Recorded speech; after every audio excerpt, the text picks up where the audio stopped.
Hello everyone, मुझे उम्मीद है कि आप सभी अच्छे हैं और आज मैं लेकर आई हूं class 11th physics motion in a plane का वन शॉट वीडियो। तो इस एक वीडियो के अंदर हम कवर करेंगे सारे कॉन्सेप्ट्स इस लेसन के। तो पूरे वीडियो को देखने के बाद आपके कॉन्सेप्ट्स हो जाएंगे क्रिस्टल क्लियर और आप न्यूमेरिकल्स खुद से अटेम्प्ट करने लग जाओगे, पक्की बात है। इतना ही नहीं, इस वीडियो के बाद एक और वीडियो आएगा जिसके अंदर हम स्पेशली सिर्फ न्यूमेरिकल सॉल्व करेंगे जो पिछले एग्जाम्स में पूछे गए हैं। तो आपको इन दोनों वीडियो को पूरा देखना है, ठीक है। तो मैं हूं Roshni from Learno hub, the free learning platform, जहां पर आप फिजिक्स, केमिस्ट्री, मैथ्स, बायोलॉजी सब कुछ पढ़ सकते हो absolutely for free at learnohub.com। तो तैयार हैं सभी लोग? Let's get started.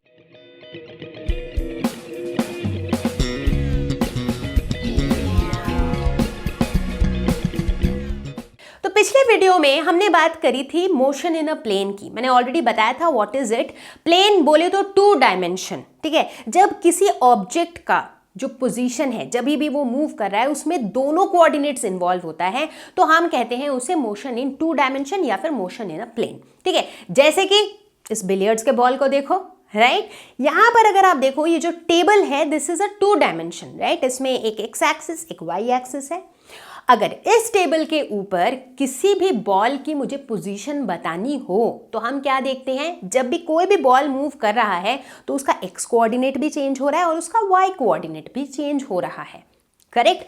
तो यहां पर हम देखेंगे दिस टाइप ऑफ मोशन, जहां पर किसी भी ऑब्जेक्ट का मूवमेंट में उसके दोनों कोऑर्डिनेट्स इन्वॉल्व होते हैं, that is motion in a plane. तो इस वीडियो के अंदर बेसिकली हमारी जो शुरुआत होगी वो उन्हीं सारी चीजों से होंगी जो हमने मोशन इन वन डायमेंशन में पढ़ा था, जैसे कि पोजीशन, डिस्प्लेसमेंट, वेलोसिटी, एक्सेलरेशन। तो ये सारी चीजें हम एक बार फिर से देखेंगे इन टू डायमेंशन। तो शुरुआत करते हैं पोजीशन वेक्टर से, मतलब ऑब्जेक्ट का पोजीशन। तो भाई इस बॉल की, अगर मुझे लेट्स से हम इस रेड बॉल की बात करते हैं, तो इस रेड बॉल की अगर मुझे पोजीशन बतानी हो इस टेबल के ऊपर, कौन बताएगा? पोजीशन वेक्टर, क्योंकि वेक्टर मुझे मैग्नीट्यूड भी देता है और डायरेक्शन भी, ये भी बताएगा कि कहाँ लोकेटेड है और किस तरफ लोकेटेड है, करेक्ट। दोनों चीजें बताएगा। तो पोजीशन वेक्टर होता क्या है? तो यूं समझो कि लेट अस सपोज टेबल के एक कोने को मैंने मान लिया ओरिजिन, ठीक है। अब ऑब्जेक्ट का ओरिजिन से जितना दूरी है that is basically position vector. तो यहां पर अगर आप देखो, लेट अस सपोज कि जो बॉल की पोजीशन है दैट इज पॉइंट P1, तो ओरिजिन से लेकर के P1 जो वेक्टर है that is my position vector. तो ठीक इसी तरीके से अगर हम यहां पर जो भी अलग दूसरे बॉल्स भी दिख रहे हैं, उन सभी का अगर मुझे पोजीशन वेक्टर बनाना हो तो हम क्या करेंगे, हम ओरिजिन से वेक्टर बनाएंगे टिल दैट बॉल्स पोजीशन, ठीक है। तो ये तो था पोजीशन वेक्टर। अब इसे हम मैथमेटिकली कैसे डिनोट करेंगे? चूंकि वेक्टर है तो इसे हम आर वेक्टर से डिनोट करेंगे। देखो आर के ऊपर क्या है? Arrow, and arrow shows it is a vector. R is equal to x i plus y j, मतलब अब इसकी जो पोजीशन है ये दोनों एक्सिस के रेस्पेक्ट में है, तो एक्स एक्सिस के along x coordinate, y axis के अलोंग वाई कोऑर्डिनेट, तो x i plus y j. अब आई और जे क्या है? पिछले वीडियो में पढ़ा था ना यार, वेक्टर्स वाले वीडियो में, ये क्या है? ये यूनिट वेक्टर्स है along the x axis and y axis. तो बच्चों एक बात तो क्लियर कर लो कि भाई ये वीडियो समझने के लिए वेक्टर्स बिल्कुल अच्छे से आना चाहिए, और इसीलिए मैंने वेक्टर्स का वन शॉट वीडियो इससे पहले डाला था। तो जिन ने वेक्टर्स का वो वीडियो मिस किया है, पहले फटाफट से उस वीडियो को पूरा देखो, फिर इस वीडियो को देखो, तब आएगा मजा। चलो ये तो ठीक है, समझ में आ गया पोजीशन वेक्टर क्या होता है। अब दूसरा सवाल, डिस्प्लेसमेंट वेक्टर। यार पोजीशन वेक्टर तो समझ आता है कि ऑब्जेक्ट का पोजीशन बता रहा है, डिस्प्लेसमेंट तब सीन में आता है जब ऑब्जेक्ट जो है अपना पोजीशन चेंज कर रहा है। तो ऑब्जेक्ट अगर पहले P1 में था, अब P1 से ये चला गया P2 पे, ठीक है, तो क्या हो गया? वो डिस्प्लेसमेंट हो गया, उसने अपनी पोजीशन चेंज कर ली, राइट। तो डिस्प्लेसमेंट वेक्टर क्या हो जाएगा? P1 P2। चलो देखें इसे मैथमेटिकली। तो अगर हम ग्राफिकली देखें तो let's say this was my position P1 और बाद में जाके ये मेरा था पोजीशन P2। तो इनके पोजीशन वेक्टर्स क्या था? इसका पोजीशन वेक्टर R1 और इसका पोजीशन वेक्टर R2। तो जैसा कि मैंने बताया कि जो पोजीशन वेक्टर होता है वो कहाँ से होता है? जो ओरिजिन है वहां से हम मेजर करते हैं, ठीक है। तो अब अगर हम इसके डिस्प्लेसमेंट वेक्टर की बात करें तो डिस्प्लेसमेंट क्या है? Initial position to final position, यानी कि P1 से लेकर के P2 तक, so this is my displacement vector. ठीक है, तो चलो मैथमेटिकली देखते हैं। तो अगर हम बात करते हैं डिस्प्लेसमेंट की, so displacement is given bye P1 P2 और डिस्प्लेसमेंट वेक्टर का डायरेक्शन क्या है, अलोंग P1 P2। ठीक है, तो मेरा डिस्प्लेसमेंट का डायरेक्शन ये हो जाएगा P1 से P2 की तरफ।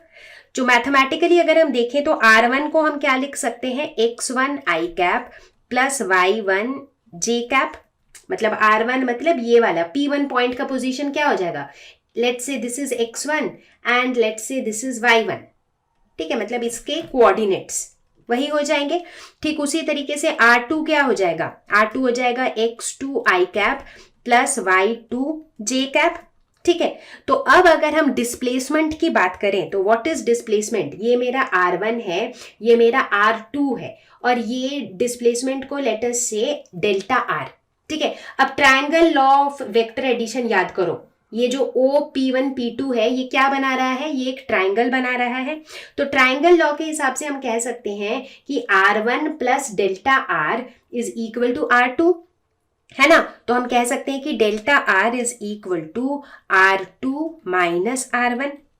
ठीक है, अब R2 को हम लिख सकते हैं x2 i cap plus y2 j cap minus x1 i cap minus y1 j cap. तो अब सारे i वालों को साथ में कर लेते हैं, तो ये हो जाएगा x2 minus x1 i cap plus y2 minus y1 j cap.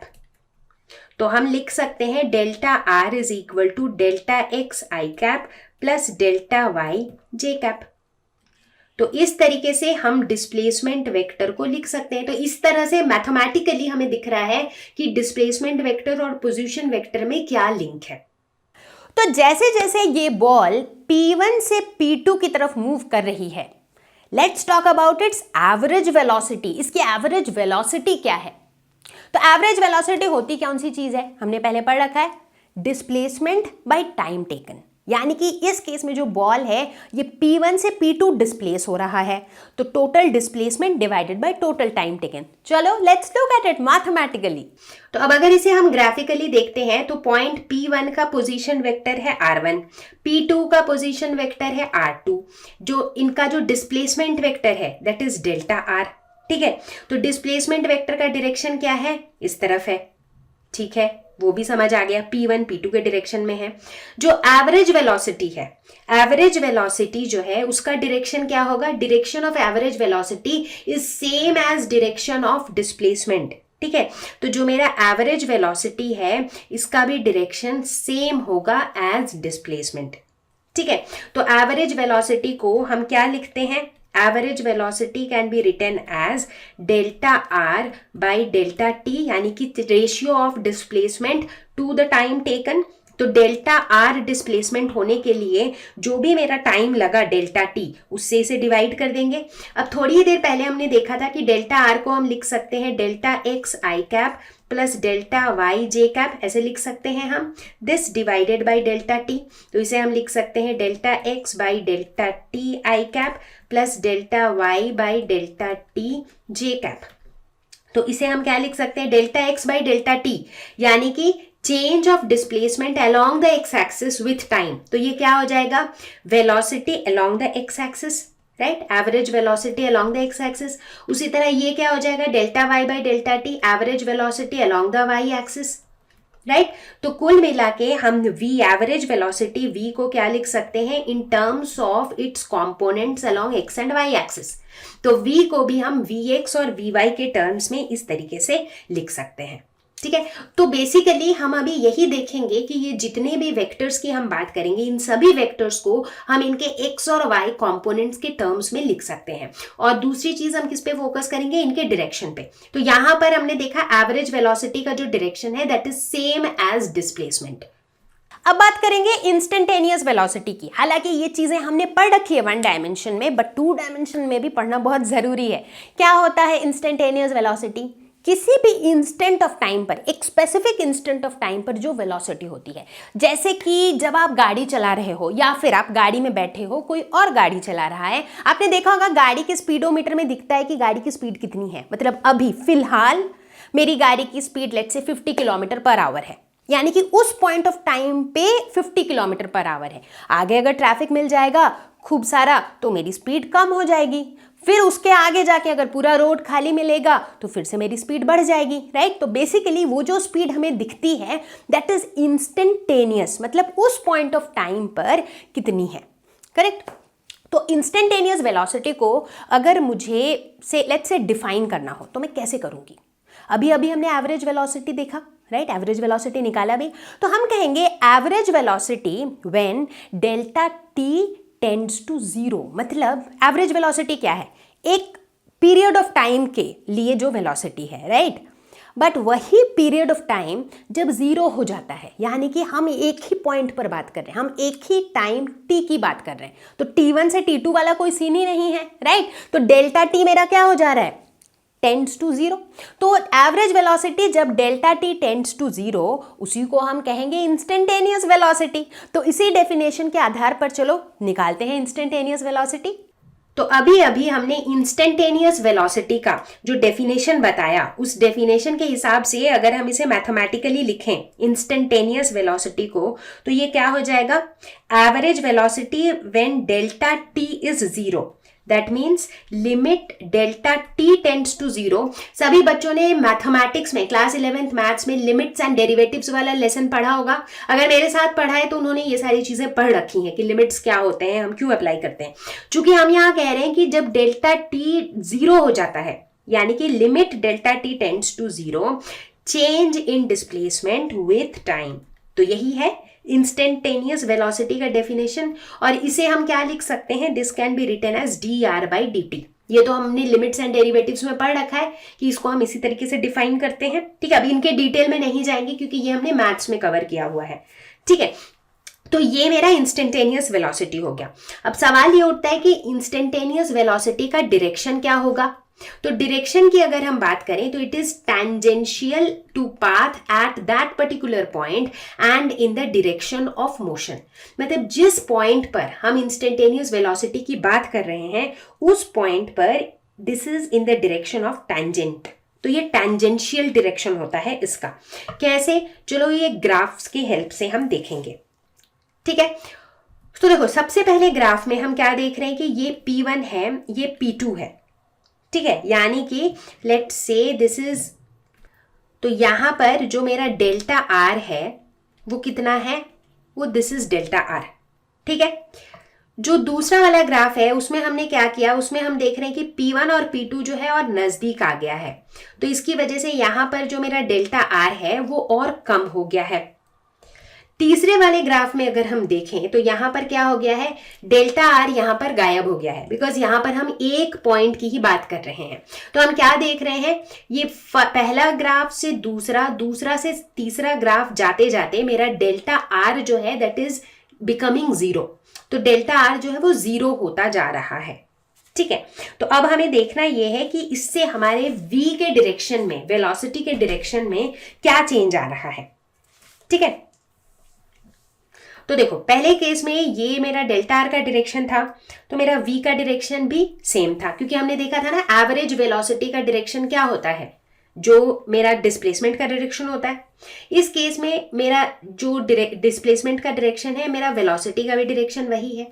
अब इस केस में मेरा डेल्टा आर तो है ही नहीं, लेकिन जो मेरा वेलोसिटी है उसका डायरेक्शन क्या है, मेरा उसका डायरेक्शन यही है।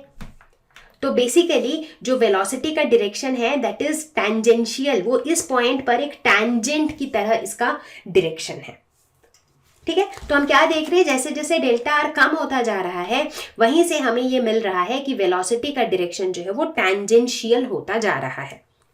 अब हम इंस्टेंटेनियस वेलोसिटी को भी कंपोनेंट फॉर्म में लिख सकते हैं। कैसे, अभी अभी हमने देखा कि इंस्टेंटेनियस वेलोसिटी को हम क्या लिख सकते हैं, dr/dt। dr/dt क्यों लिख रहे हैं, क्योंकि इंस्टेंटेनियस वेलोसिटी क्या होता है, limit delta t tends to zero, क्योंकि यहाँ पर कोई टाइम इंटरवल नहीं होता है, हम एक इंस्टेंट ऑफ टाइम पे बात करते हैं। तो delta t is tending to zero, delta r/डेल्टा t, यही होता है। तो इसे हम थोड़ा अलग स्टाइल में लिख सकते हैं। इसे हम क्या लिख सकते हैं, डेल्टा आर को कंपोनेंट के फॉर्म में लिख सकते हैं, delta x i cap plus delta y j cap divided by delta t, ऐसे लिख सकते हैं। अब इसे फर्दर हम क्या लिख सकते हैं, limit delta t tends to 0, इसे हम अलग अलग लिख सकते हैं, आई कैप और जे कैप को, delta x by delta t i cap plus delta y by delta t j cap.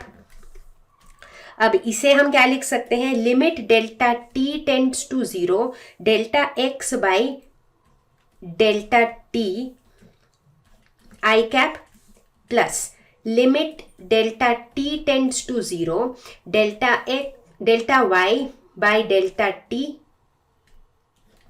J cap. ठीक है, अब लिमिट्स के डेफिनेशन के हिसाब से limit delta t tends to 0, delta x by delta t को हम क्या लिख सकते हैं, d x by d t i cap. उसी तरह इसे हम लिख सकते हैं d y by d t j cap. ठीक है, d x by d t क्या हो जाएगा, वेलोसिटी अलोंग एक्स डायरेक्शन।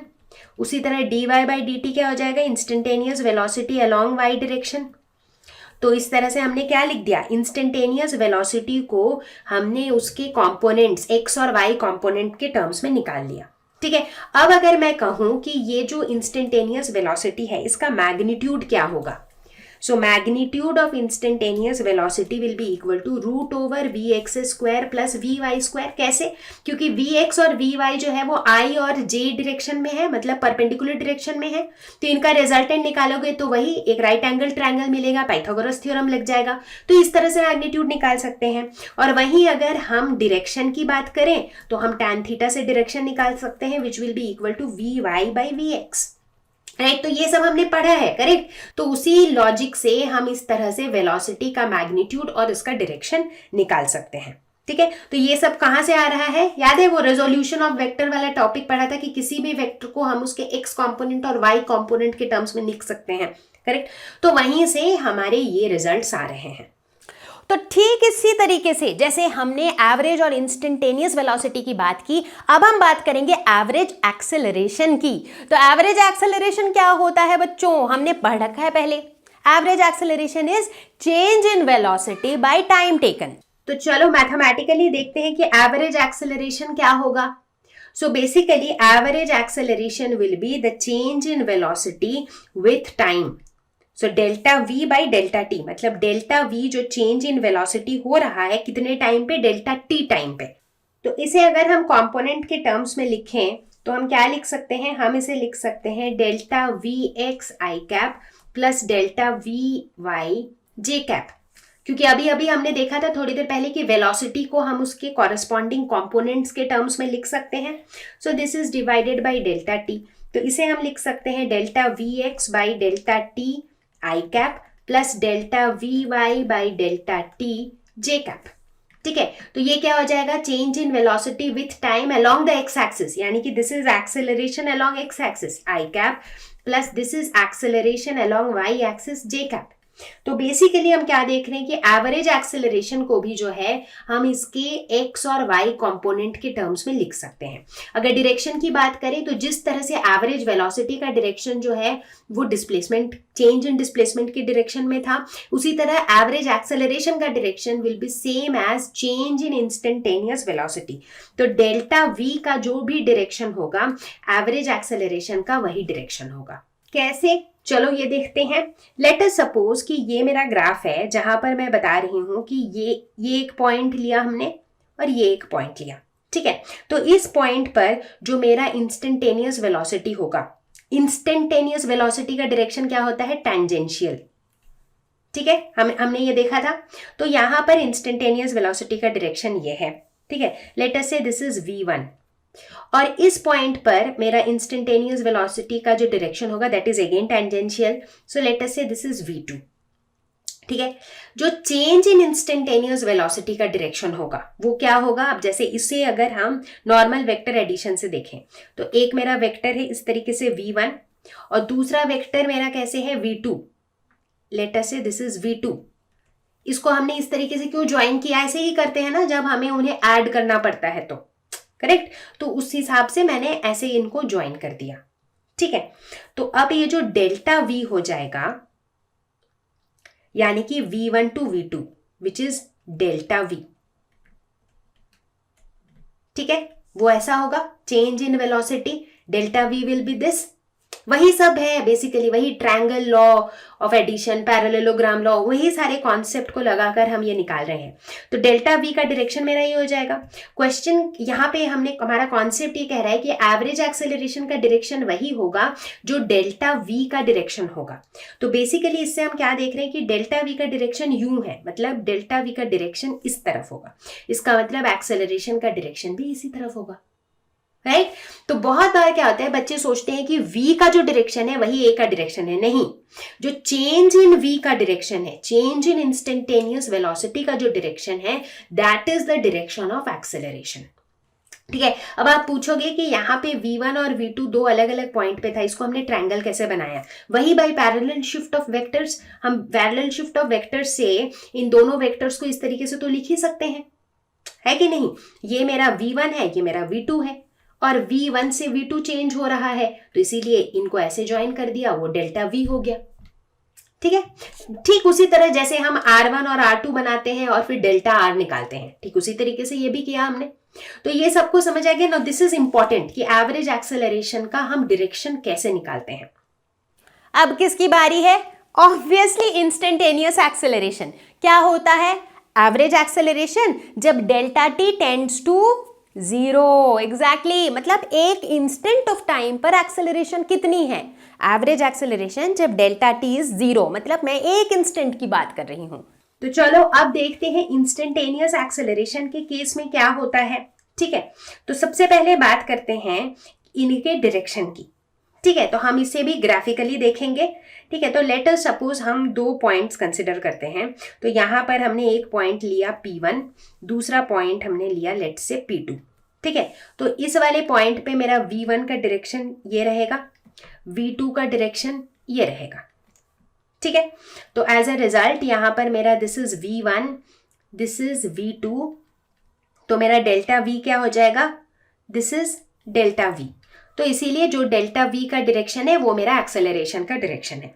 अब हमने क्या किया, सेकेंड ग्राफ में जो ये दो पॉइंट्स है ना, इनको हम थोड़ा पास ले आते हैं। तो late us suppose this is P1 और लेट अस सपोज कि दिस इज P2। P2 को भी हम इतना पास ले आए हैं। ठीक है, सो this is V1 and this is V2। तो अब इसको अगर हम देखें तो हमारा कुछ ऐसा रहेगा, this is V1 and this is V2। तो एज अ रिजल्ट जो मेरा डेल्टा v है उसका डायरेक्शन कुछ ऐसा यूं है। तो एज अ रिजल्ट यहां पर भी मेरा एक्सेलरेशन का डायरेक्शन इस तरफ है। ठीक है, तीसरे केस में अब पास लाते लाते तीसरे केस में जो है ना, हम एक इंस्टेंट की ही बात कर रहे हैं। हम सिर्फ एक ही पॉइंट P1 की बात कर रहे हैं, जहां पर हम कह रहे हैं कि जो इंस्टेंटेनियस वेलोसिटी है that is like a tangent. ये थोड़ा सा टैंजेंट जैसा दिख नहीं रहा है, but this is a tangent. ठीक है, तो इस केस में मेरा एक्सेलरेशन का डायरेक्शन कैसा होगा? So the acceleration is like this. तो बेसिकली एक्सेलरेशन और ये जो वेलोसिटी है they are perpendicular to each other. ठीक है, तो यहाँ पर जो मेरा V1 है that is this and the acceleration is this. ठीक है, तो इस तरीके से जब आप ये ग्राफ्स बनाते हो तो आप देखते हो कि जैसे जैसे मेरा दो पॉइंट जो है ना ये पास आता जा रहा है, वैसे वैसे मेरा एक्सेलरेशन का डायरेक्शन कैसे चेंज हो रहा है। तो जब दो पॉइंट इतने पास आ जा रहे हैं कि they are becoming one point, वही हो रहा है ना, तो P1 P2 के बजाय अब P1 P2 मर्ज हो गया है और हमारे पास एक ही पॉइंट है। तो वहां पर हम क्या देखते हैं कि ये इंस्टेंटेनियस वेलोसिटी का डायरेक्शन और जो एक्सेलरेशन का डायरेक्शन है, इंस्टेंटेनियस एक्सेलरेशन का डायरेक्शन है, they are perpendicular to each other. और अगर मैथमेटिकली हम इंस्टेंटेनियस एक्सेलरेशन का एक्सप्रेशन लिखना चाहें तो this will be limit delta t tends to zero, क्योंकि ये जो डेल्टा t है वो टाइम इंटरवल नहीं है, that time interval is one instant of time. तो delta t is tending to zero, delta v by delta t, और mathematically इसे हम क्या लिख सकते हैं, dv बाई dt। तो बच्चा पार्टी यहां पर ना एक बहुत इंपॉर्टेंट बात को नोट करना है। देखो, जब हम मोशन इन वन डायमेंशन की बात करते थे तो वहां पर हम देखते थे कि वेलोसिटी और एक्सेलरेशन, ये जो दोनों चीज़ों का जो डायरेक्शन होता था ना, ये या तो सेम डायरेक्शन में होता था या फिर एक दूसरे के ऑपोजिट डायरेक्शन में होता था। ऐसा ही होता था, राइट। जैसे फॉर एग्जाम्पल अगर एक गाड़ी मूव कर रही है, उसकी जो वेलोसिटी की जो डायरेक्शन है, राइट, उसकी एक्सेलरेशन भी अगर बढ़ रही है तो उसकी डायरेक्शन भी वही है। उसी तरह ऑपोजिट की बात तब आती है जब हम बात करते हैं नेगेटिव एक्सेलरेशन की, राइट। तो बेसिकली वन डायमेंशन में वेलोसिटी और एक्सेलरेशन के बीच का एंगल या तो 0 डिग्री होता है जब वो दोनों सेम डायरेक्शन में होते हैं, या फिर 180 डिग्री होता है जब वो दोनों एक दूसरे के ऑपोजिट डायरेक्शन में होते हैं। लेकिन 2 डायमेंशन में हमने एक नई चीज देखी। हमने ये देखा कि वेलोसिटी और एक्सेलरेशन के बीच का जो एंगल है वो 0 और 180 के बीच में भी कुछ हो सकता है। अभी अभी हमने देखा, राइट, कि जहां पर इंस्टेंटेनियस वेलोसिटी टेंजेंशियल है वहां एक्सेलरेशन इधर है, so they are at 90 degrees, correct. तो बेसिकली 2 डायमेंशन मोशन की जब हम बात करते हैं तो वहां पर वेलोसिटी और एक्सेलरेशन के बीच का जो एंगल है that can be anything between 0 to 180 degree. तो चलो एक क्वेश्चन देखते हैं यहाँ पर। Position of a particle is given by r is equal to 3ti plus 2t square j plus 5k। तो r दिया हुआ है कुछ इस तरीके के एक्सप्रेशन से, where t is in seconds and coefficients have the proper units for r to be in meters. Find vt and at. Velocity और acceleration हमें निकालना है in terms of t. ठीक है, तो velocity क्या हो जाएगा? Velocity is dr by dt. तो इसको डिफरेंशिएट करेंगे विथ रेस्पेक्ट टू t. ठीक है, तो ये हो जाएगा 3i plus 2 into T square का डिफरेंशिएशन हो जाएगा 2t. कांस्टेंट का डिफरेंशिएशन होता है 0, तो ये हो जाएगा 3i प्लस 4tj। ठीक है, ठीक इसी तरीके से अगर एक्सेलरेशन निकालेंगे तो ये हो जाएगा dv बाई dt, यानी कि ये जो वेलोसिटी निकली है इसको फर्दर डिफरेंशिएट करेंगे with respect to t। Constant का डिफरेंशिएशन 0, 4t का क्या हो जाएगा 4, ठीक है, क्योंकि dt बाई dt इज 1, तो 4j कैप ये हो जाएगा। तो पहला पार्ट तो हमने सॉल्व कर लिया। सेकेंड पार्ट में पूछा गया है find the magnitude and direction of vt at t is equal to 1 second. तो at t is equal to 1 second v क्या हो जाएगा? v की value at t is equal to 1 second will be 3i plus 4 into 1j that is equal to 3i plus 4j। ये velocity हो जाएगा। अब मुझे इस वेलोसिटी का मैग्नीट्यूड निकालना है। कैसे निकालेंगे? Root over v x square plus v y square. तो root over v x square plus v y square, तो v का x कॉम्पोनेंट है 3, सो 3 स्क्वायर इज 9, v का y कॉम्पोनेंट है 4, 4 square is 16, so this is root over 25 that is 5 meter per second. ये इसका magnitude हो गया। अब बात करते हैं इसके डायरेक्शन की। डायरेक्शन हम tan थीटा से निकालते हैं, मतलब ये जो रिजल्टेंट v है, लेट अस सपोज ये x एक्सिस से थीटा एंगल बना रहा है, सो tan थीटा क्या हो जाएगा? V y by v x. V y यहाँ पर 4 है और वी एक्स यहाँ पर 3 है, so theta will be equal to tan inverse 4/3 with x axis. तो ये थीटा जो है, this theta is made with x axis, मतलब if this is the x axis तो जो मेरा वेलोसिटी वेक्टर है that is making angle theta, so this is v y, this is v x, so if this is v, this is making angle theta. ठीक है, तो इस तरीके से हमसे क्वेश्चंस पूछा जा सकता है। और बार बार मैं रिपीट नहीं करूंगी, डिफरेंशिएशन इंटीग्रेशन आई होप आपको अब तक आता होगा, क्योंकि मैंने उसके अलग से वीडियो भी आपके साथ शेयर किया है। ठीक है, तो चलो एक और क्वेश्चन देखते हैं। A man swims heading right across a river for a length of 0.6 kilometre in a certain time while the river flows 0.4 kilometre in the same time. Find his resultant motion और change in position. ठीक है, तो late us suppose कि एक river है जो इस direction में मूव कर रही है, फ्लो कर रही है। ठीक है, सो ये जो है this is the velocity of the river. अब जो मैन है वो कैसे स्विम कर रहा है? वो right across the river move कर रहा है, तो मतलब वो कुछ इस डायरेक्शन में मूव कर रहा है। ठीक है, सो this is the velocity of the man. ठीक है, अब देखो यहां पर क्या दिया हुआ है, क्या इन दोनों की वेलोसिटी दी हुई है? काइंड ऑफ दी हुई है, क्योंकि ये बताया गया है कि जो मैन है ये 0.6 किलोमीटर कवर कर रहा है सेम टाइम में जितना टाइम में रिवर कवर कर रहा है 0.4 किलोमीटर। तो हम ये एज्यूम कर सकते हैं कि लेट अस सपोज कि velocity of the man is 0.6 kilometre per hour. अगर एक घंटे में ये मैन 0.6 किलोमीटर कवर कर रहा है तो रिवर का स्पीड क्या हो जाएगा, तो रिवर का स्पीड हो जाएगा 0.4 किलोमीटर पर आवर, क्योंकि अगर ये एक घंटे में कर रहा है तो ये भी एक घंटे में ही कर रहा है, क्योंकि क्वेश्चन में दिया है कि सेम टाइम, राइट। तो उस हिसाब से हम कह सकते हैं कि वेलोसिटी ऑफ रिवर इतना है, वेलोसिटी ऑफ मैन ये है। लेकिन अब देखो मैन यूं मूव कर रहा है लेकिन रिवर इस डायरेक्शन में मूव कर रहा है, तो अब क्या होगा, मैन का जो मोशन है वो थोड़ा सा इस तरफ भटक जाएगा, क्योंकि जैसे मैन तो इधर मूव करना चाह रहा है बट रिवर उसको इस तरफ धक्का दे रहा है, तो रिजल्टेंट मोशन जो है वो इस डायरेक्शन में हो जाएगा, है कि नहीं। तो इसका जो रिजल्टेंट मोशन होगा वो कैसा होगा, देखो ये एक वेक्टर है जो हेड टू टेल कनेक्टेड है एक दूसरे वेक्टर से, तो इनका जो रिजल्टेंट होगा वो कुछ इस तरीके से हो जाएगा। So this will be the resultant vector r, right. तो रिजल्टेंट वेक्टर का अगर मैं मैग्नीट्यूड निकालूं so that will be equal to root over v m square plus v r square. तो ये हो जाएगा root over 0.6 square plus 0.4 square. So this will be root over 0.52 which is 0.7211. ठीक है, तो ये इसका रिजल्टेंट जो वेलोसिटी है उसका मैग्नीट्यूड हो जाएगा।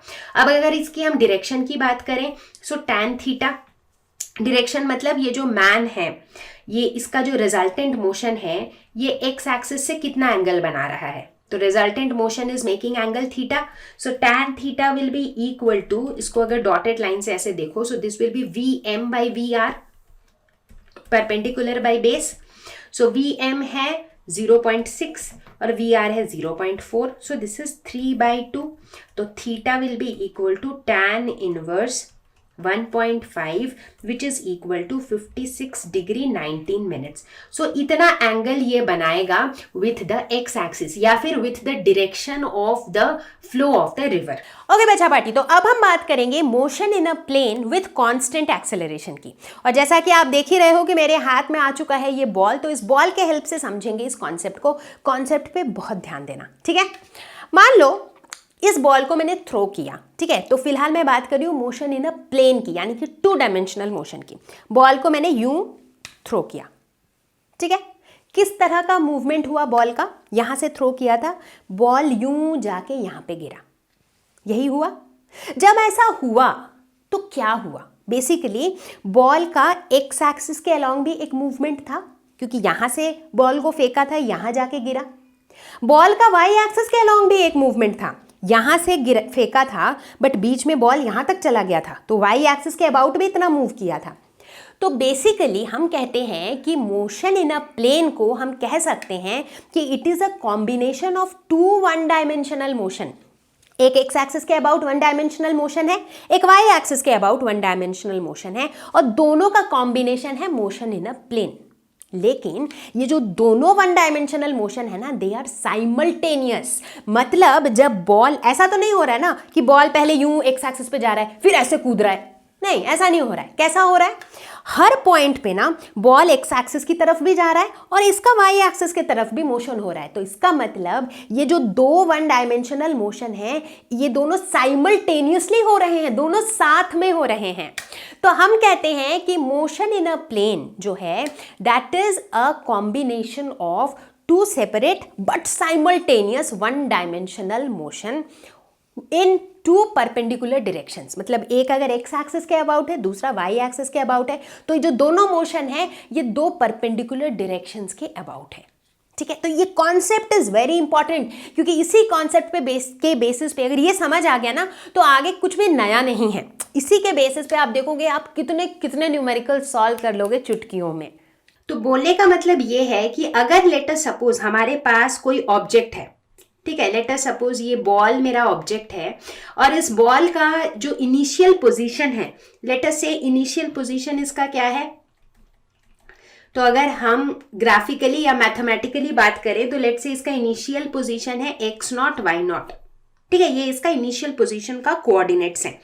तो एक्स एक्सिस के अबाउट जो मोशन हो रहा है ठीक है, एक्स एक्सिस के अबाउट या फिर हॉरिजॉन्टल डायरेक्शन के अबाउट जो मोशन हो रहा है, तो इसका पोजीशन कैसे चेंज हो रहा है, हम लिख सकते हैं कि x इज इक्वल टू, मतलब इसका position at any point along the x axis, सिर्फ एक एक्स एक्सिस की तरफ बात कर रहे हैं, तो कैसे चेंज हो रहा है, जो इनिशियल पोजीशन था प्लस जो डिस्प्लेसमेंट एक्स एक्सिस के अलोंग हो रहा है, राइट। तो एक्स एक्सिस के अलोंग जो हमें क्या पता है, displacement s is equal to u t plus half a t square होता है, इक्वेशन ऑफ मोशन से हमें पता है।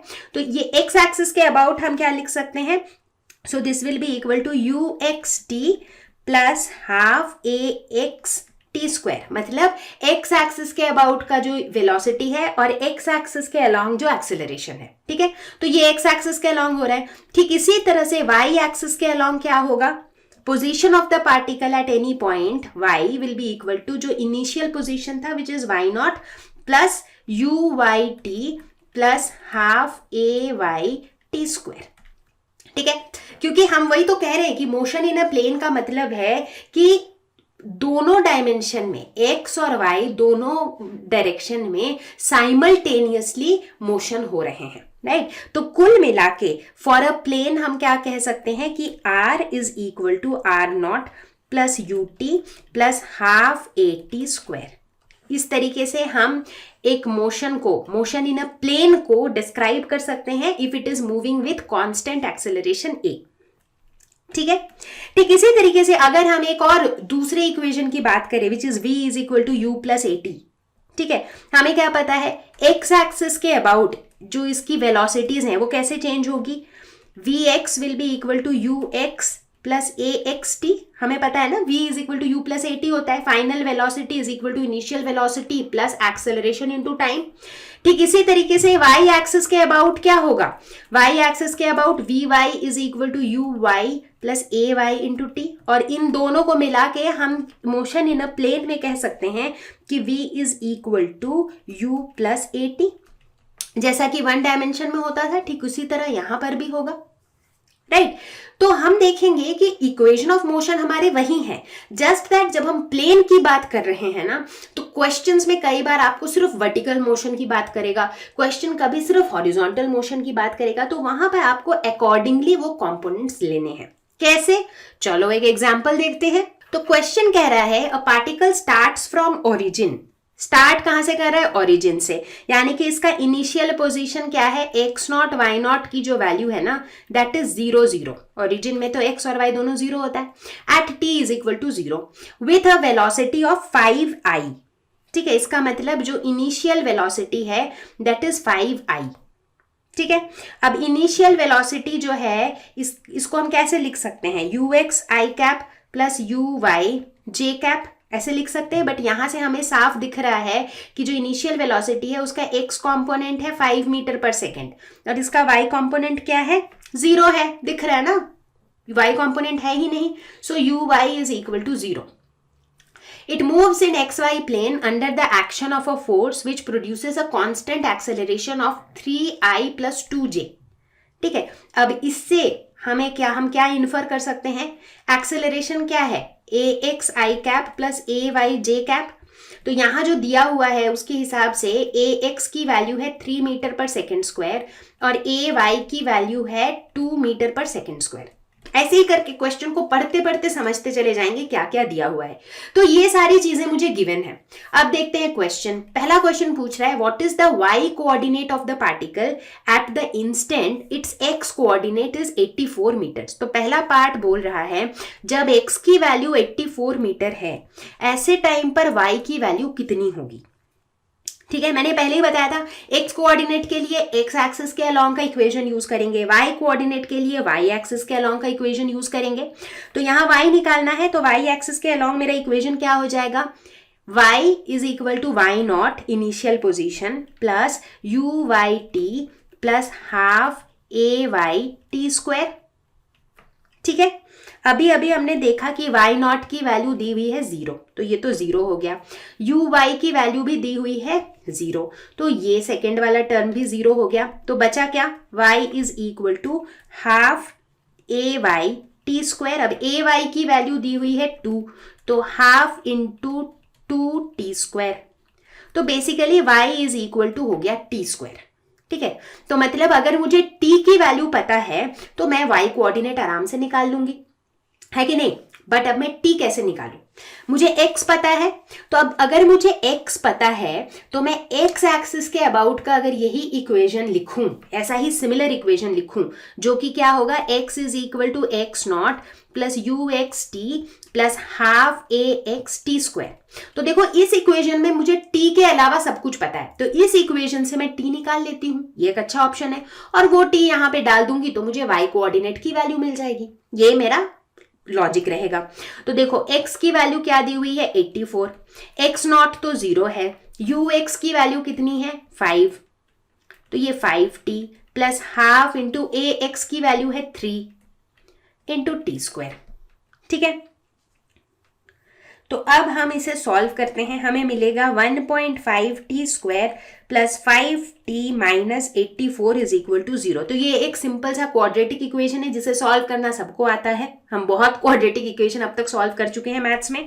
तो t की वैल्यू यहां से आपको मिलेगी 6 सेकेंड्स, तो t का वैल्यू मिल गया, देयरफॉर y की वैल्यू क्या हो जाएगी t स्क्वायर यानी कि 6 स्क्वायर यानी कि 36 सेकेंड्स। तो निकल, सो नॉट सेकेंड्स, 36 मीटर, ठीक है। तो ये हो गया हमारा y कोऑर्डिनेट। तो पहला पार्ट सॉल्व हो गया क्वेश्चन का। तो देखो हमारे पास x का एक्सप्रेशन होना चाहिए इन टर्म्स ऑफ t, उसी तरह y का एक्सप्रेशन होना चाहिए इन टर्म्स ऑफ t, तभी तो उसे डिफरेंशिएट करेंगे विद रिस्पेक्ट टू t। तो देखो y का तो हमने यहां पर निकाला था, हमने क्या निकाला था, y is equal to t square. उसी तरह x का भी हम इस एक्सप्रेशन से निकाल सकते हैं, तो x इज इक्वल टू क्या होगा, x नॉट तो 0 है, x इज इक्वल टू हो जाएगा 5t प्लस 3/2 टी स्क्वायर, ठीक है। तो ये x और y का एक्सप्रेशन है t के टर्म्स में, तो dx बाई dt क्या हो जाएगा, इसको डिफरेंशिएट करेंगे, तो dx बाई dt करेंगे तो क्या आएगा 5 plus 3/2 into 2t, T square का डिफरेंशिएशन 2t होता है, इतना i cap plus dy by dt, T square का डिफरेंशिएशन 2t होता है, तो ये 2t j कैप हो जाएगा, ठीक है। तो ये क्या हो गया 5 plus 3t i cap plus 2t j cap. अब हम इसकी वैल्यू कब निकाल रहे हैं, जब t is equal to 6 seconds है, तो t is equal to 6 second में v क्या हो जाएगा 5 प्लस 3 इंटू 6, तो 18 प्लस 5 यानी कि 23 i cap plus 2 into 6 12 j cap. ये हो गया मेरा वेलोसिटी। लेकिन मुझे क्या निकालना है, मुझे इसकी स्पीड निकालनी है। स्पीड क्या होता है, वेलोसिटी का जो मैग्नीट्यूड है वही स्पीड है, क्योंकि स्पीड और वेलोसिटी में तो फर्क ही यही है कि दोनों का मैग्नीट्यूड तो वही है, बट वेलोसिटी मतलब उसमें डायरेक्शन भी आ जाता है। तो यहाँ पर स्पीड निकालनी है, मतलब मुझे वेलोसिटी का मैग्नीट्यूड निकालना है, तो ये क्या हो जाएगा √23 का होल स्क्वायर प्लस 12 का होल स्क्वायर। इसकी वैल्यू निकालोगे तो ये आ जाएगा 26 मीटर पर सेकेंड, तो ये हो जाएगा स्पीड, ठीक है।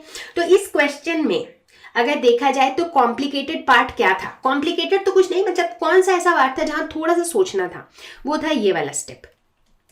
जब हमको वेलोसिटी पूछा गया तो बहुत से बच्चे सोचेंगे कि यार मैं dx बाई dt और dy बाई dt कहाँ से निकालूं, x और y का एक्सप्रेशन तो दिया हुआ नहीं है, बट थोड़ा दिमाग लगाना है। जब dt के टर्म्स में डिफरेंशिएट करना है तो मुझे x की वैल्यू t के टर्म्स में चाहिए, y की वैल्यू t के टर्म्स में चाहिए। भाई अभी तो निकाला था मैंने खुद ही, राइट। तो इस तरीके से सोचना है, जब dx बाई dt निकालना है, dy बाई dt निकालना है, इसका मतलब y मुझे t के टर्म्स में चाहिए, x मुझे t के टर्म्स में चाहिए, ठीक है। तो इस तरह के सवाल पूछे जा सकते हैं। तो अब हम पढ़ने वाले हैं रिलेटिव वेलोसिटी। आप सोच रहे होंगे कि यार रिलेटिव वेलोसिटी तो पढ़ा हुआ है, बिल्कुल पढ़ा हुआ है। पिछले वीडियो में हमने पढ़ा था रिलेटिव वेलोसिटी इन 1 डायमेंशन, और अब उसी कॉन्सेप्ट को पढ़ेंगे इन 2 डायमेंशन। हालांकि कॉन्सेप्ट वही रहेगा। तो फिलहाल मेरे पास यहाँ पर है एक कार जो ब्लैक कलर की है, और दूसरा है ये ग्रीन कलर की बाइक, ठीक है। अब लेट अस सपोज जब भी मुझे ये पता करना हो कि इस ऑब्जेक्ट की वेलोसिटी यानी कि कार की velocity relative to the bike, या फिर बाइक की velocity relative to the car, तब हम क्या करेंगे। तो बेसिकली मैं एक ऐसे सिचुएशन की बात कर रही हूं जब ये कार भी मूव कर रही है और ये बाइक भी मूव कर रही है, तो चलती हुई बाइक के अंदर अगर कोई बंदा है, मतलब इस बाइक में जो बंदा बैठा है उसके रिलेटिव में कार की वेलोसिटी कितनी है, करेक्ट, उसे हम कहते हैं velocity of car relative to bike, यानी कि कार की वेलोसिटी जो बाइक में, चलती बाइक में बैठे हुए बंदे को दिख रही है। ठीक है, इसका एक तरह से मतलब ये हुआ कि जो बंदा इस बाइक में बैठा हुआ है उसको अपनी बाइक चलती हुई तो दिख नहीं रही है, तो उस बंदे के लिए ऐसी फीलिंग है कि उसकी, वो तो रेस्ट पर है बट बगल वाली गाड़ी जो मूव कर रही है उसकी वेलोसिटी उसे दिख रही है, और उसे ही हम कहते हैं velocity of car relative to bike. इसे निकालते कैसे हैं? लेट अस सपोज कार की वेलोसिटी है v1, बाइक की वेलोसिटी है v2, और ये v1 v2 किसके रेस्पेक्ट में है? ग्राउंड के रेस्पेक्ट में, तो फिलहाल हमारा ग्राउंड ये है। ठीक है, तो अगर मैं आपसे पूछूं what is the relative velocity of 1 relative to 2, इसे हम डिनोट करते हैं v12 से, और इसकी वैल्यू होती है v1 माइनस v2। ठीक उसी तरह वैसा वर्सा क्या होगा? What will be the velocity of 2 relative to 1, यानी कि what is the velocity of the bike relative to someone जो इस कार के अंदर बैठा है, वो क्या हो जाएगा? So v21 will be equal to v2 minus v1। चलो एक आसान सा सवाल देखते हैं रिलेटिव वेलोसिटी के इस बेसिक से कॉन्सेप्ट पर। The velocities v1 and v2 of two objects are given by the vectors v1 is equal to 3i plus 4j minus 4k and v2 2i minus 3j minus 4k, where I, j, k are unit vectors. Find the vector for the relative velocity of first object with respect to second. What can you say about this vector? अब देखो, velocity of first object with respect to second, इसको हम ऐसे ही लिखेंगे, ठीक है, and ये क्या होगा? ये होगा velocity of first object minus velocity of second object, यही हमारा बेस कॉन्सेप्ट है। ठीक है, अब velocity of first object दिया हुआ है 3i plus 4j minus 4k minus 2i minus 3j minus 4k। अब वेक्टर्स को हम सब्ट्रैक्ट कैसे करते हैं? यहाँ पर हम एनालिटिकल मेथड का यूज करेंगे, i वालों को साथ में, j वालों को साथ में, k वालों को साथ में, बस वही करना है और कुछ खास नहीं। तो ये हो जाएगा 3 minus 2i plus 4 plus 3j minus 4 plus 8 plus 4 sorry k। ठीक है, तो ये तो 0 हो जाएगा, ये हो जाएगा i प्लस 7j। तो ये हो जाएगा relative velocity of first with respect to second. ठीक है, तो अगर what can you say about this vector, इस वेक्टर के बारे में क्या खास बात है? खास बात यह है कि इसमें देखो z का कंपोनेंट है ही नहीं, दैट मीन्स कि ये जो वेक्टर है this vector lies in the x y plane, क्योंकि इसमें z कंपोनेंट है ही नहीं, सो दिस लाइज इन, ये वाला जो वेक्टर है it lies in x y plane. Relative velocity के कॉन्सेप्ट के ऊपर बेस्ड कुछ बड़े पॉपुलर प्रॉब्लम्स हैं, बड़े प्रसिद्ध प्रॉब्लम्स हैं जो कई बार आपको एग्जाम के क्वेश्चन पेपर में दिख जाते हैं, जैसे कि बोट रिवर प्रॉब्लम या फिर बोट स्विमर प्रॉब्लम, जो भी कह लो, ये फिर रेन अम्ब्रेला प्रॉब्लम कि भाई अम्ब्रेला को किस डायरेक्शन में पकड़ें, ठीक है, फिर एरोप्लेन एयर प्रॉब्लम कि भाई विंड की वेलोसिटी इस डायरेक्शन में है, एरोप्लेन इधर जा रहा है। तो ये कुछ बड़े फेमस प्रॉब्लम्स हैं, तो इसीलिए मैं चाहती हूँ कि इन प्रॉब्लम्स पे तो आप जो है ना अपना बिल्कुल स्ट्रॉन्ग फाउंडेशन बना लो, बट इन प्रॉब्लम्स को अटेम्प्ट करने से पहले हमें कुछ बेसिक कॉन्सेप्ट समझ आने चाहिए। तो चलो पहले बेसिक समझते हैं। तो बच्चा पार्टी, इस बेसिक कॉन्सेप्ट को हम समझेंगे एक बहुत ही सिंपल डेमोन्स्ट्रेशन से। देखो ऐसे समझोगे कि आप इसे कभी नहीं भूलोगे, ठीक है। तो कभी भी अगर ये रिवर बोट वाली प्रॉब्लम या फिर एरोप्लेन विंड वाली प्रॉब्लम या अम्ब्रेला रेनफॉल वाली प्रॉब्लम आपके सामने आती है जो आपको कंफ्यूज कर देती है, क्योंकि आप सोच ही नहीं पाते हो कि एग्जैक्टली हो क्या रहा है उस क्वेश्चन के अंदर, है ना। तो पहले हम सिचुएशन को समझते हैं इस एग्जाम्पल से। लेट अस सपोज ये हमारा रिवर है जो कि छोटा सा पतीले में पानी है, समझ लो कि ये रिवर है।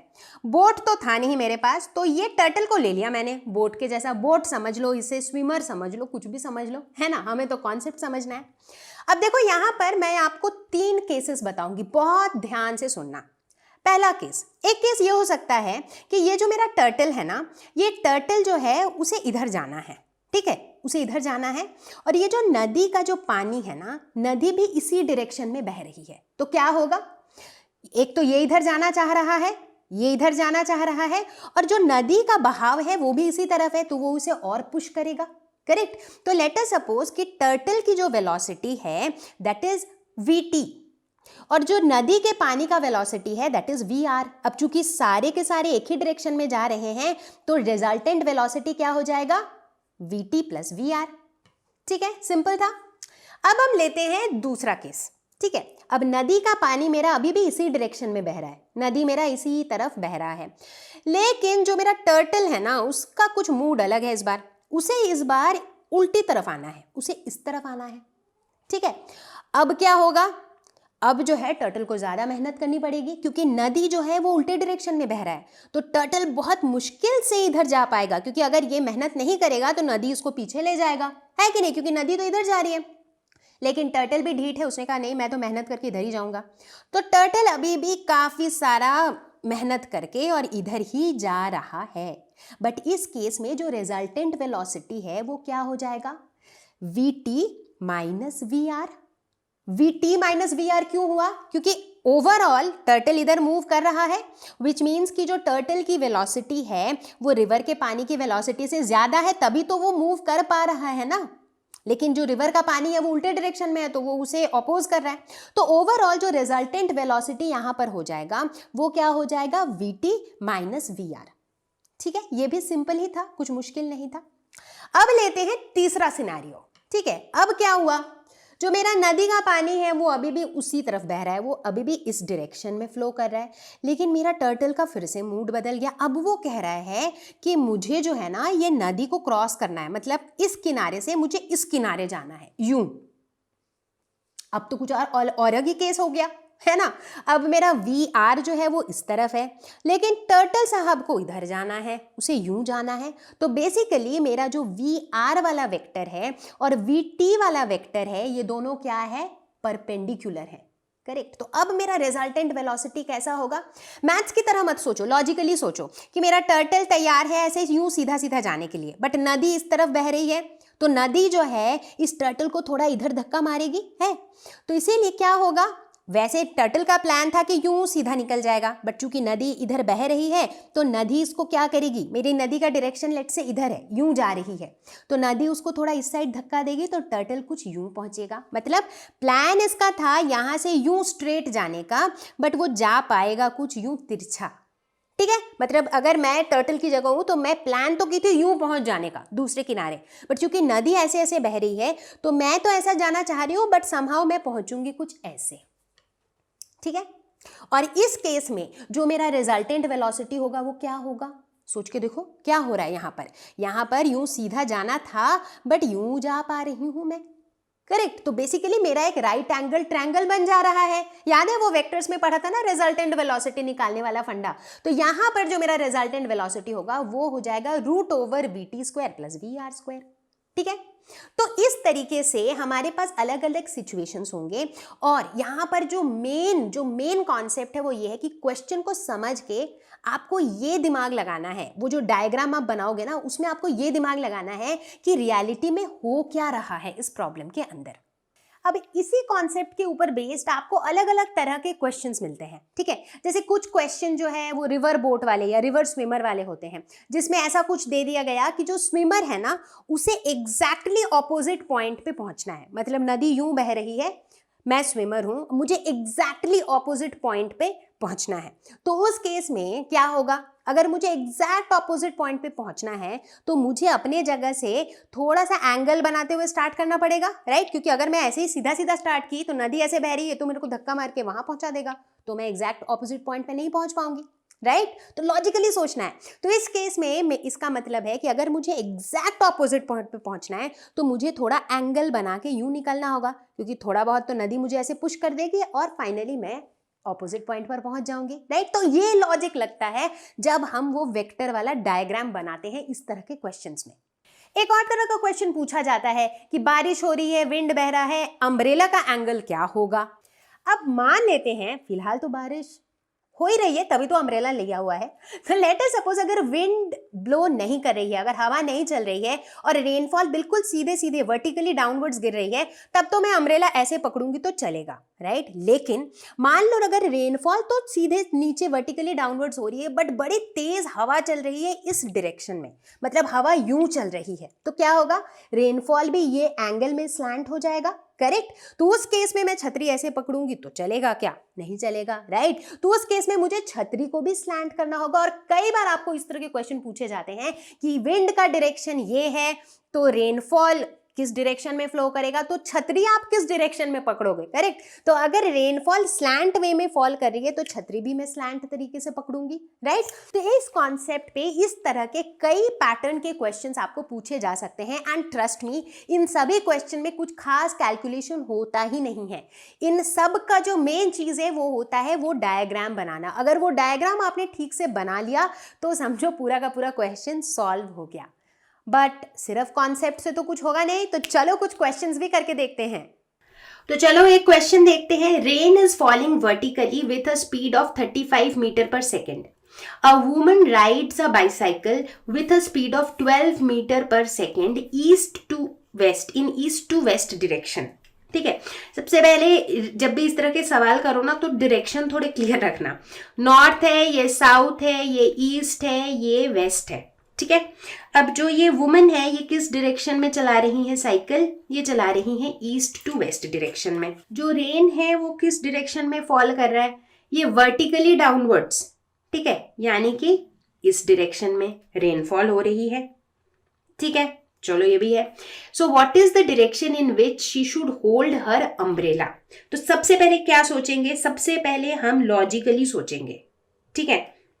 अब देखो, रेन यूं फॉल कर रहा है, वुमन कैसे जा रही है, वो यूं जा रही है, ठीक है। तो फिर हमारा जो रिजल्टेंट वेक्टर है वो रिजल्टेंट वेक्टर कैसा हो जाएगा रेनफॉल तो ऐसे हो रही है, सीधे सीधे हो रही है, बट चूंकि साइकिल यूं जा रही है तो उसको रिजल्टेंट रेनफॉल कैसे मिल रहा है, जो रिजल्टेंट रेनफॉल उसे मिल रहा है वो इस डायरेक्शन में मिल रहा है, राइट। हालांकि रेनफॉल ऐसे सीधे सीधे हो रही है, बट चूंकि वो तो आगे मूव कर रही है तो जो रेनफॉल का डायरेक्शन है वो भी उसे यूं स्लैंट वे में मिल रहा है, करेक्ट। तो अब अगर रेनफॉल ऐसे हो रही है तो अम्ब्रेला को कैसे पकड़ेगी, अम्ब्रेला को वो कुछ इस डायरेक्शन में पकड़ेगी, करेक्ट। तो मतलब it is something like this कि मान लो अगर एक सिंपल सा सिनेरियो लो, लेट अस से कि ऐसे रेनफॉल, बारिश जब इस डायरेक्शन में होती है इस तरीके से, ठीक है, और आप यहां पर खड़े हो, तो आप अम्ब्रेला किस डायरेक्शन में पकड़ते हो, आपका जो अम्ब्रेला होता है वो आप यूं पकड़ते हो, ये आपका अम्ब्रेला हो जाता है, राइट, ताकि बारिश से प्रोटेक्शन मिले। तो उसी तरह अगर बारिश इस डायरेक्शन में हो रही है तो अम्ब्रेला आप इस डायरेक्शन में पकड़ोगे, ठीक है ना। तो ये डायरेक्शन क्या हो गया आपका रेनफॉल का, तो आप अम्ब्रेला यूं पकड़ोगे, ठीक है। तो लॉजिकली क्वेश्चन समझ में आ गया सबको, अमेजिंग, ठीक है। अब चलो अब देखते हैं ये रिजल्टेंट वेक्टर को हम निकालते हैं, ठीक है। यहां पर मुझे क्या दिया हुआ है, ये जो डायरेक्शन है ये वुमेन का स्पीड दिया हुआ है, तो वुमेन कितने स्पीड में चला रही है 12 मीटर पर सेकेंड, तो ये जो है this is 12 meter per second. और जो ये बारिश हो रही है ये कितने स्पीड से हो रही है, तो ये बारिश हो रही है 35 मीटर पर सेकेंड से, ठीक है। तो ये दोनों वेक्टर्स दिया हुआ है, तो इनका जो रिजल्टेंट वेक्टर होगा ये क्या है, ये दोनों 90 डिग्री पे है, जाहिर सा बात है, एक हॉरिजॉन्टली हो रहा है एक वर्टिकली हो रहा है, तो 90 डिग्री पे है।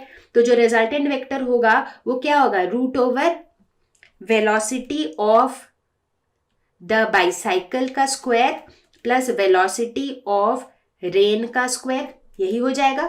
तो ये क्या हो जाएगा, root over 12 square plus 35 square, ये मेरा रिजल्टेंट वेक्टर हो जाएगा। So this will be equal to 37 meter per second, ठीक है। लेकिन मैं क्या चीज में इंटरेस्टेड हूं, मैं तो डायरेक्शन में इंटरेस्टेड हूं। डायरेक्शन कौन बताएगा मुझे, टैन थीटा। तो अम्ब्रेला का डायरेक्शन मुझे ये थीटा बताएगा, करेक्ट। चाहे ये थीटा निकाल लो या ये थीटा निकाल लो, एक निकल जाएगा तो दूसरा 90 माइनस थीटा ही होगा, है कि नहीं। अब क्वेश्चन पूछ रहा है what is the direction in which she should hold her umbrella, ठीक है। तो अगर ये वाला थीटा हम लेते हैं तो ये थीटा क्या हो जाएगा, परपेंडिकुलर बाय बेस, तो ये theta will be with respect to east direction. अगर आप इसको थीटा एज्यूम करोगे तो this theta will be with respect to north direction. तो अगर मान लो आपके क्वेश्चन में कभी मेंशन्ड है कि आपको डायरेक्शन बताना है विथ रेस्पेक्ट टू नॉर्थ या विथ रेस्पेक्ट टू ईस्ट, तो अकॉर्डिंगली आपको फाइंड आउट करना है कि कौन सा थीटा आप लोगे। ठीक है, तो यहां पर मान लो अगर मैं इसको थीटा एज्यूम करती हूं, सो what will be this theta, this theta is basically this theta, that means this will be 12 by 35 perpendicular by base, so tan theta is 12 by 35, which means theta will be equal to tan inverse 12 by 35, which is equal to approximately 19 degree. ठीक है, तो इसका मतलब है कि जो मेरा rainfall हो रहा है, रेनफॉल किस डायरेक्शन में हो रहा है, 19 डिग्री साउथ, नीचे की तरफ 19 डिग्री, और अम्ब्रेला मैं किस डायरेक्शन में पकड़ रही हूं, 19 डिग्री टुवर्ड्स ईस्ट, मतलब नॉर्थ से 19 डिग्री पे टुवर्ड्स ईस्ट। ठीक है, सो इससे हमें क्या पता चला, direction will be 19 degree towards east, east की तरफ है, मतलब with respect to north, but किसकी तरफ, ईस्ट की तरफ है, right, so that would be the direction. तो बच्चा लोग सुपर डुपर और अटेंटिव हो जाओ, क्योंकि बड़ा सुपर डुपर इंपॉर्टेंट टॉपिक आ गया है, and that is projectile motion. क्या होता है projectile? Projectile is an object that is in flight when thrown और प्रोजेक्टेड। मतलब ये तो डेफिनेशन बता दिया मैम आपने, समझाती हूँ ना। मान लो मेरे हाथ में ये बॉल है, अब इस बॉल को मैंने एक इनिशियल वेलोसिटी के साथ यूं थ्रो किया। इस बॉल के साथ क्या हुआ, मैंने स्टार्टिंग में मेरे हाथ में था, जैसे ही एक वेलोसिटी के साथ मैंने थ्रो किया, फिर बॉल कहाँ था, हवा में था, मेरा हाथ में नहीं था, राइट। तो कोई भी ऑब्जेक्ट जिसे जैसे ही हम एक इनिशियल वेलोसिटी के साथ थ्रो करते हैं, उसके बाद ये कुछ टाइम तक हवा में रहता है, इट इज़ इन फ्लाइट, इस तरह के ऑब्जेक्ट को हम कहते हैं प्रोजेक्टाइल। तो इस केस में अभी फिलहाल ये बॉल एक प्रोजेक्टाइल था, और इस तरह के प्रोजेक्टाइल का जो ये मोशन होता है, इसे हम कहते हैं प्रोजेक्टाइल मोशन। अब प्रोजेक्टाइल मोशन की कुछ खास बातें होती हैं, जैसे कि इस बॉल की ही बात करते हैं। जब मैंने इसे एक इनिशियल वेलोसिटी से थ्रो किया तो इसका पाथ कुछ यूं था, राइट। पहले तो ये ऊपर गया, फिर एक पॉइंट के बाद ये नीचे गिरने लगा और वापस आके नीचे गिर गया ज़मीन पर। यही हुआ इसके साथ, ठीक है। तो इस मोशन के दौरान हम क्या देखते हैं, मान लो मैंने इसे एक इनिशियल वेलोसिटी दिया u, ठीक है, u इनिशियल वेलोसिटी से मैंने इसे फेंका। अब इस वेलोसिटी के दो कंपोनेंट्स होंगे, करेक्ट, वेक्टर्स में पढ़ा था ना हमने। लेट अस सपोज u मेरा इनिशियल वेलोसिटी है, तो u का एक कंपोनेंट होगा अलोंग द एक्स एक्सिस, एक कंपोनेंट होगा अलोंग द वाई एक्सिस, है ना। अब हम नोटिस करते हैं कि इस मोशन के दौरान जो मेरा हॉरिजॉन्टल डायरेक्शन है उसमें एक्सेलरेशन इज जीरो, उसमें कोई एक्सेलरेशन नहीं है। क्यों? क्योंकि हम ये मान के चल रहे हैं कि यार एयर रेजिस्टेंस जो है दैट इज जीरो। मतलब चीज़ों को स्टार्टिंग से ही इतना कॉम्प्लिकेट तो नहीं करेंगे, राइट। तो थोड़ा सिंपल रखने के लिए हम ये एजम्पशन लेके चलते हैं कि एयर जो है वो कोई रेजिस्टेंस नहीं दे रहा है। तो उस केस में जब मेरा ये ऑब्जेक्ट यूं जा रहा है तो हर पॉइंट पर, चाहे ये पॉइंट हो, ये पॉइंट हो, ये पॉइंट हो, किसी भी पॉइंट पर जो मेरा हॉरिजॉन्टल कंपोनेंट है वेलोसिटी का that is u cos theta. मतलब जो मेरी इनिशियल वेलोसिटी का जो हॉरिजॉन्टल कंपोनेंट है that is u cos theta, ठीक है।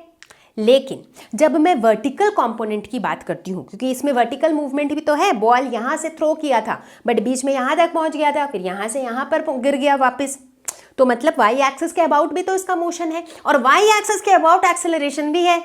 स्टार्टिंग में जब बॉल नीचे से ऊपर की तरफ जा रहा है तो एक्सेलरेशन किधर है, एक्सेलरेशन ड्यू टू ग्रेविटी तो नीचे की तरफ खींचता है इसे, बट ऑब्जेक्ट मेरा ऊपर जा रहा है तो एक्सेलरेशन क्या हो जाएगा, -g।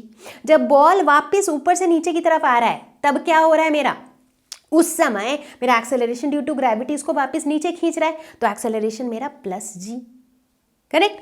तो ये कुछ खास बातें थी इस प्रोजेक्टाइल मोशन के बारे में। अभी तो बहुत बातें करेंगे।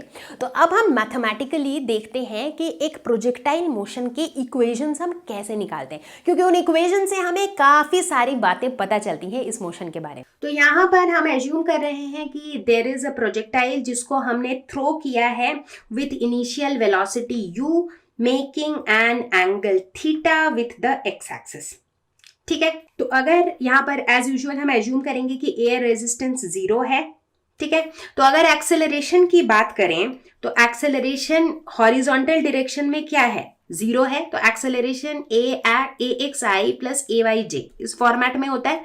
बट इस केस में जो हॉरिजॉन्टल डायरेक्शन में एक्सेलरेशन है दैट इज 0, क्योंकि एयर रेजिस्टेंस हमने 0 माना है।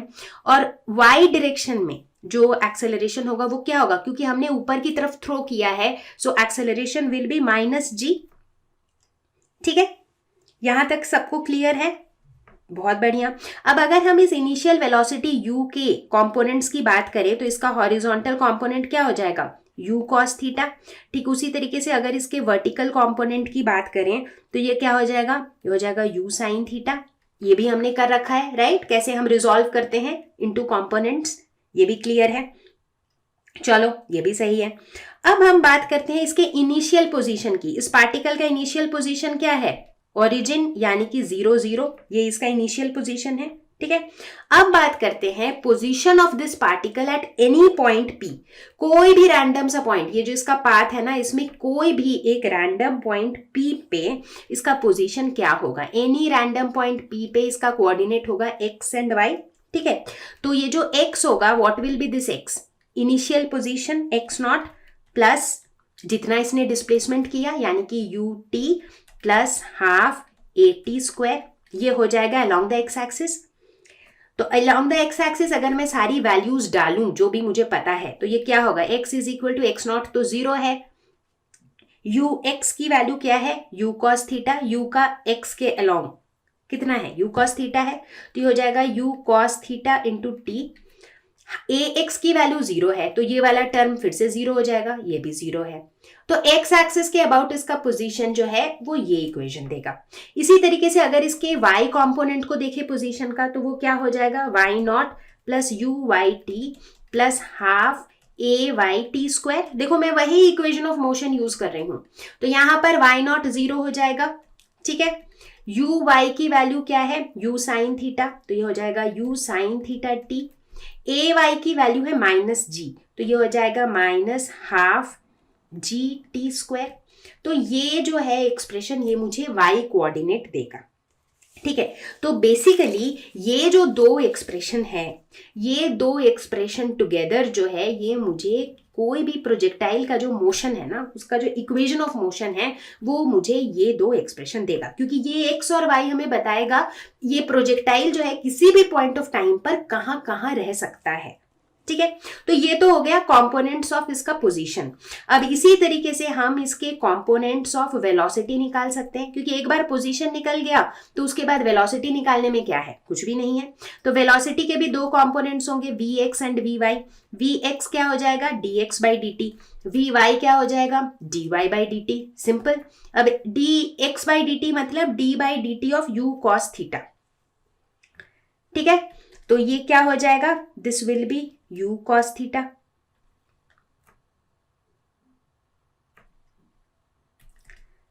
ठीक है, क्योंकि u cos थीटा कांस्टेंट है, dt by dt जो है वो 1 हो जाएगा। अब vy जो है वो क्या हो जाएगा, dy by dt। तो यहां पर पहला टर्म हो जाएगा u sin थीटा, क्योंकि dt by dt तो 1 हो जाएगा। दूसरा वाला क्या हो जाएगा, हाफ g t स्क्वायर का हो जाएगा 2t, तो ये 2 और t 2 कैंसिल हो जाएगा। So vy will be equal to u sin theta minus gt। ठीक है, तो ये जो दोनों एक्सप्रेशन है ये मुझे क्या दे देंगे, ये मुझे दे देंगे द कंपोनेंट्स ऑफ वेलोसिटी। तो कुल मिलाकर के ये जो एक्सप्रेशंस हैं these are the equations of motion for a projectile. अब देखो सारे इक्वेशंस को रटने की जरूरत तो है नहीं, क्योंकि आपने देखा कि इनको डिराइव करना भी बहुत मुश्किल बात नहीं थी। इट इज जस्ट दैट आपको पता होना चाहिए कि प्रोजेक्टाइल जो है अगर वो u वेलोसिटी से, u इनिशियल वेलोसिटी है तो u cos theta u sin theta होगा। अब दोनों का अगर आप नॉर्मल इक्वेशन ऑफ मोशन लिखोगे तो सीधा सीधा आपको ये मिल जाएगा। तो I don't see a point कि इसको आपको रटना है, रटने की जरूरत ही नहीं है, क्योंकि ये दोनों जो इक्वेशंस हैं ये तो पता ही है, राइट, ये तो पता ही है, s is equal to ut plus half at square, ये तो पता ही है। इसमें खाली वही चीजें डाली है जो हमें लॉजिकली पता है, तो मुझे ऑटोमेटिकली ये दो एक्सप्रेशंस मिल गए हैं। तो please do not try to memorise it just for the sake of it. इसको ऐसे रटने के लिए मत रटो, ये ऐसे ही लिखा जाएगा अगर आपको समझ में आ गया है कि प्रोजेक्टाइल मोशन में हो क्या रहा है। बट ट्रस्ट मी, ये जो इक्वेशंस है ना, ये आगे काम आने वाले हैं, so they are very very important. तो अब एक बार हमने इक्वेशन ऑफ मोशन लिख लिया, तो देखना इसी इक्वेशंस के हेल्प से हम बताएंगे कि प्रोजेक्टाइल का पाथ कैसा होता है। मतलब मैथमेटिकली भी तो हमें बताना होगा ना भाई कि कोई भी प्रोजेक्टाइल जो है वो किस तरह का पाथ फॉलो करता है। तो अभी अभी हमने देखा कि प्रोजेक्टाइल की पोजीशन का जो इक्वेशन था वो क्या था, x is equal to u cos theta t और y is equal to u sine theta t minus half g t square. ठीक है, ये दो हमारे इक्वेशंस थे प्रोजेक्टाइल के। ठीक है, अब इस पहले इक्वेशन से हम लिख सकते हैं कि t is equal to x by u cos theta और इस वैल्यू को हम डाल देंगे इक्वेशन नंबर 2 में। तो इक्वेशन नंबर 2 मेरा क्या हो जाएगा, y is equal to u sine theta into t के जगह लिख देंगे x by u cos theta minus half g t square, यानी कि x by u cos theta का होल स्क्वायर। क्यों, हम क्या करना चाह रहे हैं, हम बेसिकली एक ऐसा इक्वेशन लिखना चाह रहे हैं जो y और x के बीच का रिलेशन बताए, तभी तो हमें नेचर ऑफ पाथ पता चलेगा। जैसे कुछ भी हम ग्राफ बनाते हैं ना, फॉर एग्जाम्पल जब हमारा ग्राफ स्ट्रेट लाइन होता है तो उसका इक्वेशन क्या होता है, y is equal to m x plus c. तो बेसिकली हम एक ऐसा इक्वेशन लिखते हैं जो y एक्सिस को x एक्सिस से रिलेट करे और उस इक्वेशन के पैटर्न को देख के हम बोल सकते हैं कि भाई ये पैराबोला होगा, ये एलिप्स होगा। याद है कॉनिक सेक्शंस पढ़ा था हमने मैथ्स में, class 11th maths conic sections में हमने यही तो पढ़ा कि अलग अलग जो शेप्स होते हैं, चाहे पैराबोला है, चाहे एलिप्स है, चाहे हाइपरबोला है, उनके अलग अलग पैटर्न के इक्वेशंस होते हैं। तो यहाँ पर भी हम एक वैसा ही रिलेशन एस्टैब्लिश करना चाह रहे हैं। ठीक है, तो ये क्या हो जाएगा, ये हो जाएगा y is equal to u और यू कैंसिल हो जाएगा, sine theta by cos theta क्या होता है, टैन थीटा। तो ये हो जाएगा tan theta into x minus 1/2 g divided by u square cos square theta into x square. ठीक है, ये मेरा एक्सप्रेशन बना। तो बेसिकली ये एक्सप्रेशन किस फॉर्म में है, ये एक्सप्रेशन जो है इस फॉर्म में है, y is equal to a x plus b x square, इस फॉर्मेट में है। और ये किसका इक्वेशन होता है, इस फॉर्मेट का इक्वेशन होता है पैराबोला का। तो इसका मतलब क्या है, इसका मतलब ये है कि प्रोजेक्टाइल का जो नेचर ऑफ पाथ है दैट इज अ पैराबोला। और पैराबोला का पाथ कैसा होता है, ऐसा। इसीलिए जब आप एक बॉल को थ्रो करते हो एक इनिशियल वेलोसिटी से, तो ये यूं कुछ देर तक हवा में रहता है, ऊपर जाता है, फिर वापस आके यूं ग्राउंड में गिर जाता है। और इसे हम कहते हैं path of a projectile which is parabolic in nature. अब प्रोजेक्टाइल मोशन के अंदर कुछ बड़े इंपॉर्टेंट टर्म्स होते हैं जो हमें पता होने चाहिए और इनसे रिलेटेड ना ट्रस्ट में बड़े सारे क्वेश्चंस पूछे जाते हैं, तो क्वेश्चन के पॉइंट ऑफ व्यू से भी ये बड़ा इंपॉर्टेंट है। तो पहला टर्म है टाइम ऑफ मैक्सिमम हाइट। मतलब ये जो प्रोजेक्टाइल मोशन है जहाँ पर ऑब्जेक्ट यूँ गया फिर वापस यूँ गिरा, इस मोशन में कितना टाइम लगता है इस ऑब्जेक्ट को मैक्सिमम हाइट तक जाने में, क्योंकि उसके बाद तो फिर से ये वापस गिरता है। So that time is called time of maximum height. तो अभी थोड़ी देर में हम इनके लिए ना एक्सप्रेशंस डिराइव करेंगे, बट उसका लॉजिक समझ लो कि कैसे हम डिराइव करेंगे। तो जब हम टाइम ऑफ मैक्सिमम हाइट की बात कर रहे हैं तो एक्चुअली मैक्सिमम हाइट पर जाने के बाद हो क्या रहा है, जब ये बॉल यूं जा रहा है और यहाँ एकदम मैक्सिमम टिप पर है, तो क्या हो रहा है, उस पॉइंट ऑफ टाइम के लिए इसका जो वेलोसिटी का जो y कंपोनेंट है दैट बिकम्स 0। याद है हमने ये पढ़ा था पहले भी, मोशन इन वन लाइन जब हम पढ़ रहे थे, हमने क्या पढ़ा था कि किसी भी ऑब्जेक्ट को हम यूं फेंकते हैं, एक पॉइंट के बाद वो वापस आ जाता है। तो वो जो पॉइंट होता है जहां पर ये अपना डायरेक्शन रिवर्स कर रहा होता है, उस पॉइंट पर एक इंस्टेंट के लिए उसकी वेलोसिटी 0 हो जाती है। याद है, याद है। तो यहाँ पर क्या हो रहा है, यहाँ पर भी कुछ उसी तरह का चीज़ हो रहा है। अगर मैं सिर्फ वर्टिकल मोशन को कंसिडर करूँ, ऑब्जेक्ट जा रहा है, एक पॉइंट पर जाके डायरेक्शन रिवर्स कर रहा है, तो ये जो मैक्सिमम हाइट वाला पॉइंट है, यहाँ पर वेलोसिटी का y कंपोनेंट बिकम्स 0। अब आप पूछोगे कि अगर वेलोसिटी 0 है तो बॉल को यहीं रुक जाना चाहिए हवा में। अरे यार, सिर्फ y कंपोनेंट का वेलोसिटी 0 है, x वाला तो अभी भी है, इसीलिए बॉल जो है ऊपर वाले पॉइंट से थोड़ा यूं जा रहा है, क्योंकि x वाला जो कंपोनेंट है वो उसे कह रहा है कि रुकना नहीं है, चलना है, तो इसीलिए x वाला इसको ले जा रहा है उधर, और फिर वापस से जो है इसका x y दोनों एक्शन में आ जा रहा है, क्योंकि एक्सेलरेशन भी तो है नीचे की तरफ। ठीक है, तो ये लॉजिक इस पॉइंट के हेल्प से कि मैक्सिमम हाइट वाले पॉइंट पे वी वाई हो जाता है 0, इसके हेल्प से हम इसका एक एक्सप्रेशन निकालेंगे टाइम ऑफ मैक्सिमम हाइट। दूसरा इंपॉर्टेंट टर्म है मैक्सिमम हाइट। ये तो टाइम की बात हुई कि भाई कितना टाइम लेगा यहां से मैक्सिमम हाइट तक पहुंचने के लिए, बट ये मैक्सिमम हाइट है कितना वो भी तो निकालना है, नीचे से ये वाली हाइट कितनी है। तो बेसिकली जो टाइम ऑफ मैक्सिमम हाइट है उस टाइम के दौरान जितना वाई एक्सिस में ये डिस्टेंस कवर कर रहा है that is the maximum height. तीसरा इंपॉर्टेंट टर्म है time of flight. Time of flight मतलब कितने टाइम तक ये जो मेरा प्रोजेक्टाइल है ये हवा में है, राइट। मतलब मैंने इस प्रोजेक्टाइल को यूं फेंक दिया यहाँ से, उसके बाद यहाँ से लेके यूं यहाँ तक, जब तक ये वापस जमीन पे नहीं गिर रहा है तब तक ये पूरे मोशन के दौरान कितना टाइम लगा, that is time of flight. और चौथा इंपॉर्टेंट टर्म है रेंज। रेंज मतलब the maximum horizontal distance covered by the projectile. मतलब जब प्रोजेक्टाइल यहाँ से लेकर के यहाँ तक जा रहा है तो सिर्फ हॉरिजॉन्टली ये कितना डिस्टेंस मैक्सिमम कवर करता है उसे हम कहते हैं रेंज। तो चलो फटाफट से मैथमेटिकली ये सारे टर्म्स के एक्सप्रेशंस निकालते हैं, और देखना अभी जो लॉजिक मैंने बताया ना सिर्फ वो लॉजिक यूज करेंगे और फटाफट से 2-2 मिनट में, 2-2 मिनट भी नहीं, 1-1 मिनट में सबके एक्सप्रेशंस निकलेंगे। तो सबसे पहले बात करेंगे टाइम ऑफ मैक्सिमम हाइट। अभी मैंने क्या बताया था कि एट मैक्सिमम हाइट क्या होता है, जब ये मेरा प्रोजेक्टाइल जो है अपने मैक्सिमम हाइट पर पहुंचता है तो इस हाइट पर जो इसका वी वाई होता है, वेलोसिटी का जो वाई वाला कंपोनेंट होता है दैट इज इक्वल टू 0।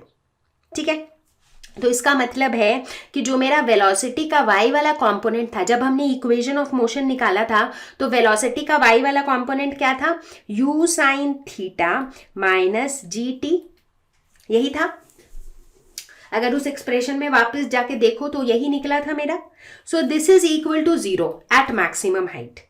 ठीक है, तो जब ये इक्वल टू 0 हो जाता है तो यहां पर जो टाइम मुझे लगता है that time is basically time of maximum height, जिसे हम टीएम से डिनोट कर रहे हैं।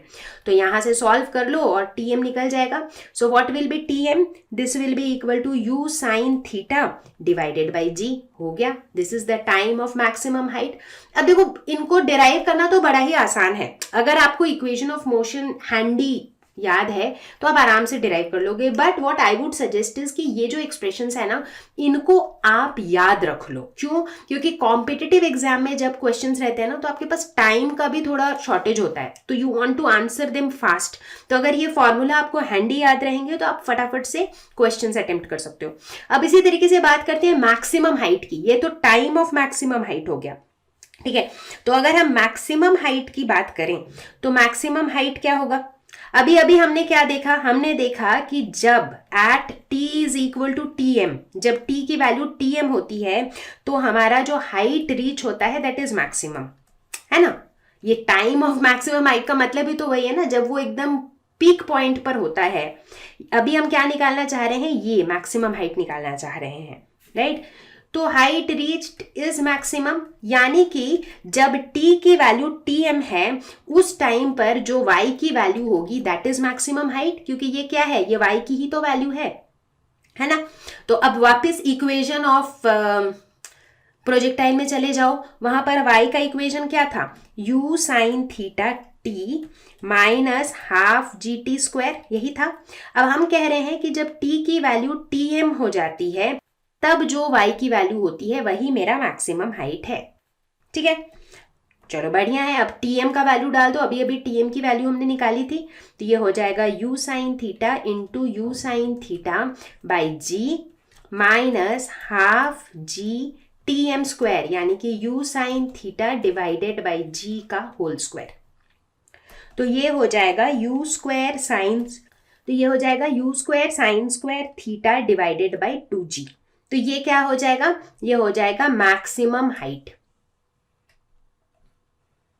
तो देखो ये ना फॉर्मूले काफी सिमिलर से दिखते हैं बट अलग हैं। यहाँ पे u साइन थीटा बाई जी था, यहाँ पर u square sine square theta by 2g है। तो इट इज बेटर दैट इनको आप एक शीट में लिख लो, थोड़ा प्रैक्टिस कर लो एक दो बार लिख के, so that they are like at your finger tips. ठीक है, अभी और भी दो टर्म्स बचे हुए हैं और वो है time of flight and horizontal range. तो पहले टाइम ऑफ फ्लाइट की बात करते हैं। टाइम ऑफ फ्लाइट जैसा कि मैंने बताया मतलब कितनी देर ये हवा में है। ठीक है, तो अब यहां से शुरुआत हुई और पूरे जितनी देर ये हवा में रहा, फिर आखिरी में जाके कहां पहुंचा, वापस से यहां पर आ गया, राइट। तो जब ये हम टाइम ऑफ फ्लाइट कैलकुलेट कर रहे हैं तो हम बेसिकली ये देख रहे हैं कि जो y की वैल्यू है ना, y कोऑर्डिनेट जो है ये जीरो, यहाँ पे जीरो था और पूरे टाइम ऑफ फ्लाइट के बाद ये वापस से जीरो हो गया। तो बेसिकली जो मेरा y का एक्सप्रेशन है, y कोऑर्डिनेट का जो एक्सप्रेशन है ना, which is u sine theta t minus half g t square, हम कह रहे हैं कि जब इस y की वैल्यू वापस से जीरो हो जाए, तो ये y जब वापस से जीरो हो गया इसका मतलब प्रोजेक्टाइल का हवा में रहने का टाइम खत्म हो गया। तो इसको जब हम जीरो से इक्वेट कर देंगे तो इस समय जो मुझे t की वैल्यू मिलेगी यहां से वो क्या मिलेगा, u sine theta t is equal to half g t square. तो ये एक t और एक t तो कैंसिल हो जाएगा यहां से। तो यहां से जो t की वैल्यू मुझे मिल रही है that is time of flight. तो इसको हम t के नीचे एक सबस्क्रिप्ट f लगा देते हैं और हम ये भी नोटिस कर रहे हैं कि u sine theta by g क्या है, that is time of maximum height. So time of flight is equal to 2 times the time of maximum height, यानी कि यहां से मैक्सिमम हाइट तक पहुंचने के लिए जितना टाइम लगता है विच इज tm, इसका डबल टाइम जो है होता है क्या, टाइम ऑफ फ्लाइट। ठीक है, टाइम ऑफ फ्लाइट मतलब ये पूरा ऊपर तक जाना, ऊपर से नीचे तक आना।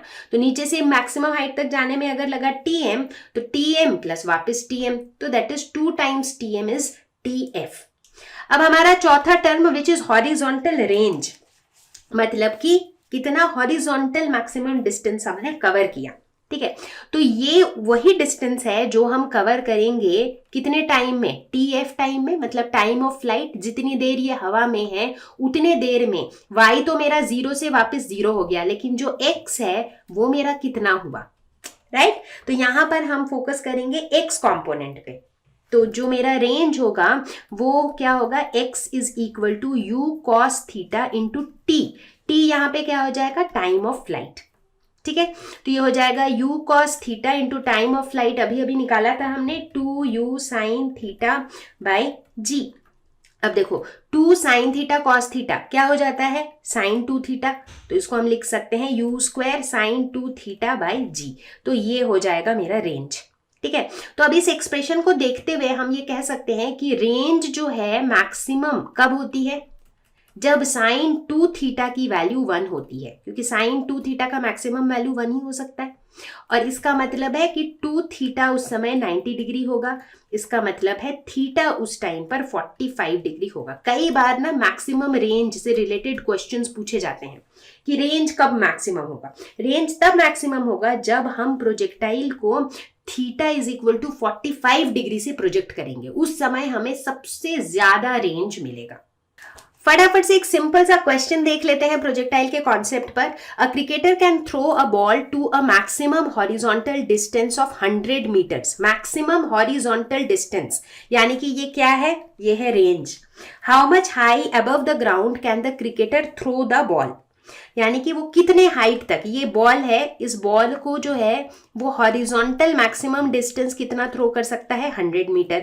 तो ये कितना हाई थ्रो कर सकता है, यानी कि मैक्सिमम हाइट कितनी है, ये मुझे निकालना है। रेंज दिया हुआ है और मैक्सिमम हाइट मुझे निकालना है। ठीक है, अब मुझे क्या पता है, रेंज क्या होता है, u square sine 2 theta by g, ये दिया हुआ है 100 मीटर। अब कहा गया है कि this is the maximum range. ठीक है, रेंज मैक्सिमम कब होता है, जब साइन 2 थीटा क्या होता है, 1 होता है, यानी कि u स्क्वायर बाई जी जो है यहाँ पर 100 है। तो u स्क्वायर क्या हो जाएगा, 100 इंटू जी। ठीक है, अब मैक्सिमम हाइट क्या होता है, मैक्सिमम हाइट का जो फॉर्मूला होता है that is u square sine square theta by 2g। अब u स्क्वायर यहाँ पर 100g है। ठीक है, sine square theta, range maximum जब होता है तो थीटा की वैल्यू क्या होती है, 45 डिग्री होती है, ठीक है। तो ये हो जाएगा sine square 45 degree divided by 2g, ये हो जाएगा 50। अब हमारा अगला टॉपिक है यूनिफॉर्म सर्कुलर मोशन। तो जैसा कि हम देख ही रहे हैं कि यहाँ पर हमारी रेलगाड़ी जो है ये भी जा रही है एक यूनिफॉर्म सर्कुलर मोशन में। तो चलो सबसे पहले तो ये देखते हैं कि यूनिफॉर्म सर्कुलर मोशन होता क्या है। When an object moves in a circular path just like this with a uniform speed, तो हम कहते हैं उस मोशन को यूनिफॉर्म सर्कुलर मोशन। अब इतना तो सबको पता चल ही गया होगा कि इसको यूनिफॉर्म सर्कुलर मोशन क्यों कहते हैं, क्योंकि ये यूनिफॉर्म स्पीड से मूव कर रहा है। Simple, right. अब सवाल ये उठता है कि हम यूनिफॉर्म स्पीड क्यों कह रहे हैं, व्हाई नॉट वेलोसिटी, क्योंकि इस ऑब्जेक्ट के हर एक पॉइंट पर इसकी वेलोसिटी तो चेंज हो रही है। वेलोसिटी इज नॉट यूनिफॉर्म क्योंकि इसका डायरेक्शन चेंज हो रहा है, राइट। तो इसीलिए ये यूनिफॉर्म स्पीड से मूव कर रहा है बट इसकी वेलोसिटी चेंज हो रही है, और वेलोसिटी चेंज हो रही है इसका मतलब इसका एक एक्सेलरेशन भी है। तो चलो अब ये देखते हैं कि इसका वेलोसिटी और एक्सेलरेशन का डायरेक्शन क्या होगा। तो किसी भी पॉइंट पर लेट अस से अगर हम इस पॉइंट की बात करें तो इस पॉइंट पर इसका जो वेलोसिटी होगा that will B along a tangent. ये सर्कल का अगर हम एक टैंजेंट बनाए तो ये इस टैंजेंट के अलोंग इसका वेलोसिटी होगा। अब अगर हम बात करें इसके एक्सेलरेशन की, एक्सेलरेशन कैसा होगा, थोड़ी देर पहले हमने देखा था कि जो इंस्टेंट वेलोसिटी का जो डायरेक्शन होता है when it is along the tangent, तो एक्सेलरेशन कैसे होता है 90 डिग्री पे, राइट। तो इसका मतलब अगर लेट से इस पॉइंट पर वेलोसिटी इस तरह टैंजेंट की तरह है इसका डायरेक्शन, तो एक्सेलरेशन यू होगा 90 degree towards the centre, right. तो इसका मतलब ये हुआ कि जब हम यूनिफॉर्म सर्कुलर मोशन की बात करते हैं तो हमारा एक्सेलरेशन जो है that is always acting towards the centre, वो हमेशा सेंटर की तरफ होता है। और इसीलिए इस एक्सेलरेशन को एक स्पेशल नाम दिया था न्यूटन ने, जिसे हम कहते हैं सेंट्रीपिटल एक्सेलरेशन। सेंट्रीपिटल जो वर्ड है इसका मतलब होता है सेंटर सीकिंग, जो सेंटर को पाना चाहता है, जो सेंटर की तरफ जाना चाहता है, उसे हम कहते हैं सेंट्रीपिटल एक्सेलरेशन। तो ये जो सेंट्रीपिटल एक्सेलरेशन है इसे हम कैलकुलेट कैसे करते हैं, इसकी वैल्यू क्या होती है। सो सेंट्रीपिटल एक्सेलरेशन को हम डिनोट करते हैं ए सी से, जहां पर सी सबस्क्रिप्ट की तरह लिखा जाता है, and it is given by v square by r, जहां पर v is the linear velocity और आर क्या है, रेडियस ऑफ द सर्कल, ठीक है। अब सोच के देखो कि क्या कोई और तरीका है, क्या कोई और ऑल्टरनेटिव है जिससे हम किसी भी यूनिफॉर्म सर्कुलर मोशन के वेलोसिटी और एक्सेलरेशन के बारे में बात कर सकते हो। क्या और कोई ऐसी चीज़ है जो यूनिफॉर्म सर्कुलर मोशन में वेलोसिटी और एक्सेलरेशन को बता सकती है? बिल्कुल है, और वो है एंगल, एंगुलर डिस्प्लेसमेंट। एंगल कहाँ से आ गया? अब ध्यान से देखो, जब ये ट्रेन गोल गोल गोल गोल घूम रहा है, एक और ऐसी बहुत इंपॉर्टेंट चीज़ है जो चेंज हो रही है, and that is the angle subtended at the centre. मतलब जो सर्कल के बीच का जो सेंटर है, ठीक है, और जो ट्रेन है पहले यहाँ था, फिर यहाँ था, फिर यहाँ था। अब यहाँ से यहाँ जब वो गया, जब यहाँ था तो ये यहाँ से जो भी एंगल बना रहा था, जब यहाँ पहुँच गया तब ये कुछ और एंगल बना रहा है। तो basically there is an angular displacement. तो यहीं से आता है हमारा एंगुलर डिस्प्लेसमेंट और एंगुलर वेलोसिटी का कॉन्सेप्ट, और यूनिफॉर्म सर्कुलर मोशन को हम एंगुलर वेलोसिटी, एंगुलर डिस्प्लेसमेंट के टर्म्स में भी डिस्क्राइब कर सकते हैं। तो अब इस ट्रेन के पिक्चर को दिमाग में रखते हुए चलो समझते हैं व्हाट इज एंगुलर वेलोसिटी। तो angular velocity is rate of change of angular displacement, ठीक है। तो मतलब जैसे जैसे ये ट्रेन यूं मूव कर रही है इस सर्कल में, क्या हो रहा है, मेरा थीटा चेंज होता जा रहा है, राइट। अब थीटा किस रेट से चेंज हो रहा है, राइट। मतलब अगर मान लो I am talking about time delta t time में थीटा कितना चेंज हो रहा है, let's say delta theta change हो रहा है, तो delta theta by delta T ये हो जाता है मेरा एंगुलर वेलोसिटी। मतलब ठीक उसी तरह से जैसे लीनियर वेलोसिटी क्या होता था, rate of change of displacement, वहां पर हम लीनियर डिस्प्लेसमेंट की बात करते थे। यहां पर चूंकि हम एंगुलर वेलोसिटी की बात कर रहे हैं तो हम कह रहे हैं rate of change of angular displacement, ठीक है।